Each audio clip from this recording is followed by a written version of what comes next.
Ang istorya ay nagsimula sa isang apartment sa Tokyo, nang ang protagonist na si Tendo Akira ay makikitang tumatakbo papalayo sa isang horde ng zombies. Pero si Tendo ay mas nag-aalala pa sa kanyang trabaho dahil late na siya, kesa sa kanyang buhay.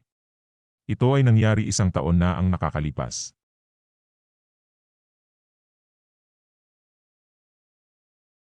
Si Tendo ay kasali sa isang commercial production division ng isang advertising company. Sinumulan niya ang kanyang unang trabaho na masigla at binati niya lahat ng kanyang mga katrabaho. Lalo pang ginanahan si Tendo dahil sa kanyang magandang senior colleague na si Saori Otori at naging crush niya ito. Inakala ni Tendo na ito na ang kanyang dream work pero nagulat siya na sobrang hirap pala nito at halos mamatay na siya sa pagod. Mas lalo pang naghirap sa trabaho si Tendo dahil sa kanyang boss na si Gonjo Kosugi na sobrang magbigay ng workload sa kanya, dumating pa sa punto na halos sa opisina na siya tumira dahil sa sobrang trabaho at di na siya makauwi. Si Otori lamang ang nagpapakita ng magandang loob kay Tendo kaya lalo pa siyang napahanga kay Otori. Pagkatapos ng 1 taon ng paghihirap ni Tendo sa kanyang trabaho, halos di na niya ito makayanan at naisipan pa niyang wakasan ang kanyang buhay. At sa sumunod na araw ay makikita na nating tumatakbo siya papalayo sa mga humahabol sa kanyang mga zombies dahil nagkaroon ng zombie outbreak sa kanilang bansa. Nakita ni Tendo kung gaano nakalala ang outbreak kaya naisipan niya na baka pwede na siyang di pumasok pa sa kanyang trabaho at ito nga ay nagbigay ng sobrang sigla at saya sa kanya dahil sa unang pagkakataon wala na siyang alalahanin pa na kahit ano, pero bigla niyang naalala si Otori at nagpasya siya na puntahan ang apartment nito. Pero laking gulat niya nang makita niyang nandun ang company director nila sa kanyang kwarto at nalaman ni Tendo na si Otori at ang kanilang company director ay may relasyon pala at mas lalo pa siyang nasaktan nang si Otori ay naging zombie na rin. Dahil sa mga trahedya na nangyari at sa pangamba na isang araw ay maging zombie rin siya, nagdesisyon si Tendo na gumawa ng 100 bucket list bago siya maging zombie.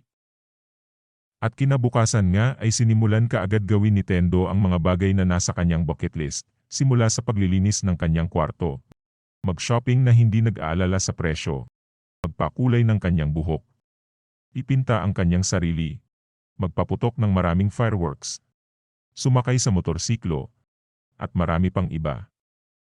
Habang kumukuha si Tendo ng kanyang makakain, ay bigla siyang inatake ng isang naka-helmet na survivor na isa palang babae na nagngangalang Shizuka.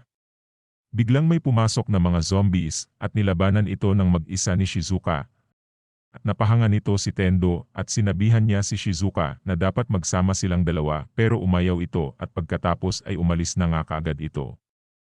Habang ang matalik na kaibigan ni Tendo na si Kencho ay natrap sa isang love hotel na puno ng mga zombies. Tinawagan ni Tendo si Kencho at tinanong kung nasaan siya para iligtas at sakay sa isang motorsiklo ay pinuntahan ni Tendo ang hotel na sakop ng Kabukicho. Ginamit ni Tendo ang isang speaker upang ma-distract ang mga zombies. At dahil doon ay nakapasok si Tendo sa hotel at nagkita sila ni Kencho. Habang nag-uusap ang dalawa ay biglang naalala ni Tendo ang kanyang pangarap noong sila ay mga bata pa at ito nga ay maging isang superhero at protektahan ang lahat.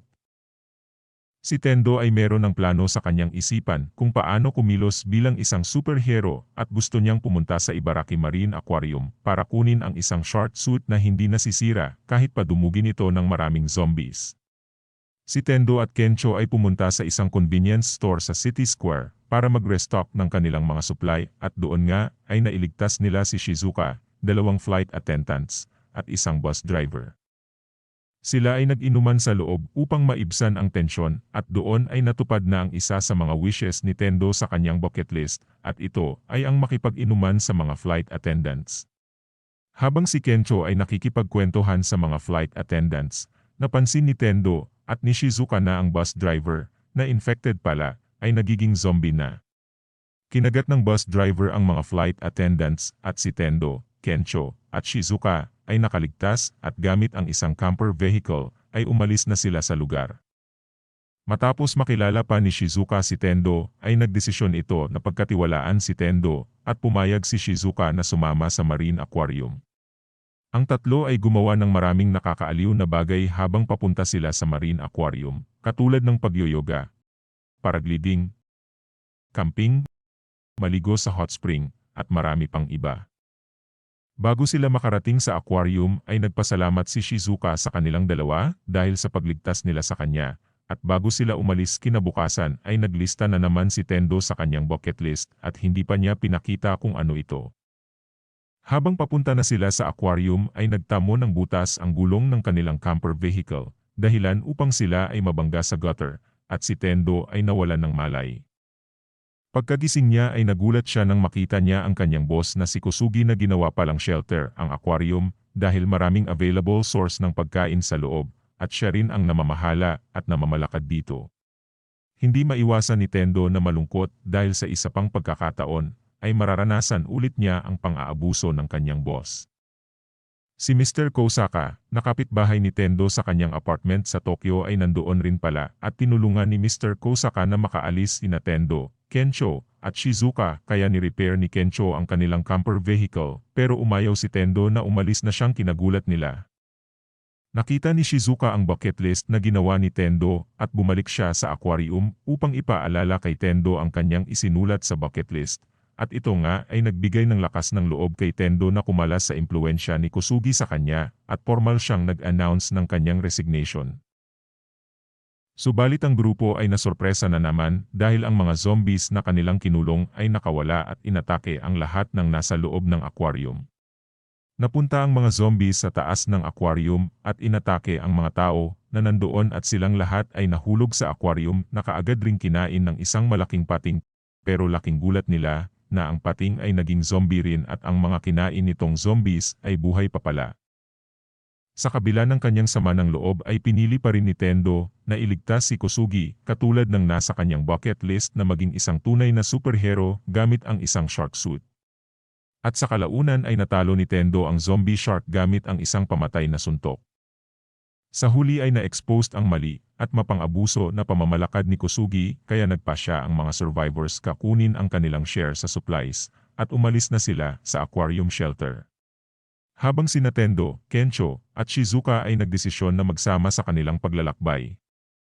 Marami pang dapat isulat si Tendo sa kanyang bucket list, kaya nag-offer siya kay Kencho at Shizuka na isulat rin ang kanilang mga gustong gawin at silang tatlo ay nagpatuloy sa paglakbay na hindi alam kung saan sila dadalhin ng panahon. At dito na nagtatapos ang istorya. Salamat sa panonood. Paki-like, share, and subscribe sa aking channel para updated ka sa mga movie recaps na i-upload ko.